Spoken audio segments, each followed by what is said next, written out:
Hi everyone. Gonna do my Richmond review. Um, so I think the big thing about Richmond today was the low downforce package. I, we did Phoenix, right? It didn't really seem to do anything significant at Phoenix, and Phoenix was, mid.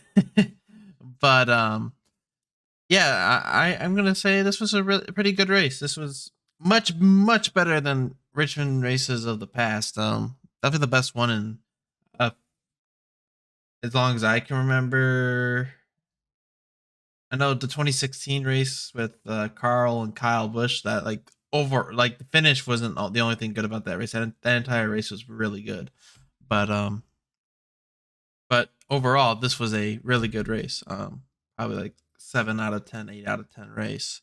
The low downforce package did wonders. It was very racy. The track actually opened up. It wasn't just stick to the bottom, which is always a good thing to see. Track still didn't really track didn't really seem to put in rubber, but it's kind of normal for Richmond at this point that the track doesn't take rubber for whatever reason. At least from what we can see. But yeah, I mean the race started calm, and then we had the comp yellow, and then Denny Hamlin sped, and then um it was JJ Yaley, I think the 15, whoever's in the 15 this week. I think it's JJ Yaley. Was 3 wide with Hamlin, and I guess Hamlin just didn't appreciate being side by side with the Rick Ware car and just dumped him into turn one, which was absolutely hilarious. Like that was super funny. I'll be curious to see how Hamlin reacts on his podcast because I'm sure that will be a topic. But after that, you actually had some people take some tires, and this comes in later in the race at the end.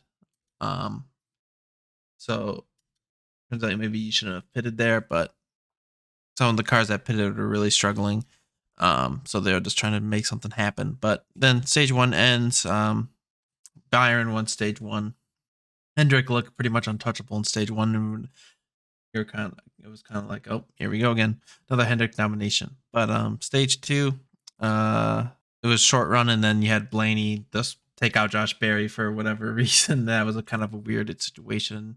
Blaney just gassed it up, and he just went and drove through him, I guess. But and then we had our long run. This was it was 130 laps, and this is when you had some people doing two stops, and most of the people did one stop because they were trying to save a set of tires, which would also become critical later in the race. And then Hamilton actually was one that stayed out the latest, gave up a ton of time, but he pitted like 8 laps later and ran everyone back down because the 8 lap tires meant that much. So it just showed how much 8 lap tires meant. Like 8 laps, and you're like way faster than everyone else, which is insane, especially at a short track because it's like 8 laps at a short track. I mean, that's like 2 minutes. That was that. Then stage three, we started off with a decently long run, and then Gregson had his moment into one. He just went into one and seemed to lose it. Speaking of Gregson, Legacy Motor Club is they're pretty god awful right now, and they were flat out embarrassing today. I mean, they could barely run top 30. So I who knows what's going on with that team? It's extremely disappointing for them, to be honest. It's bizarre, and just it's a you thought Jimmy joining the team would have been a really good thing, but it's been horrible. They've been horrible. Um, so wonder what's going on over there. And then that set up like a 80 lap run to the end, something like that. And then we did a cycle of pit stops, and there were some guys that didn't stop trying just to go to the end. I think Michael McDowell, Josh Berry, and Scott Gilliland did it, and then Reddick spun out, and then that gave him the track position. It worked out really well for Josh Berry because he came out second. And then we had a restart, and then Ross Chastain went for a 3 wide move, a fair move, and then Bell like got scared or something, and then hit Byron, spun him out, damaged his car, and Byron was pretty much done for the day. He ended up finishing 24th. Very unfortunate for him. And Bell ended up blaming Chastain for that. I'm like, he did nothing wrong. It wasn't even close for Chastain. So Bell just bonked Byron, and that was the end of that. And then had another restart. Josh Berry was side by side going to the turn one, but just inexperience and stuff, and Larson just being a better driver than him ended up winning Larson the race as he just pulled away. But credit to Josh Berry, still finished second. But and Michael McDowell, shout out to him, played a good strategy. More people should take risk. Michael McDowell seems to be taking. The team seems to take a lot of risks, and they seem to work out.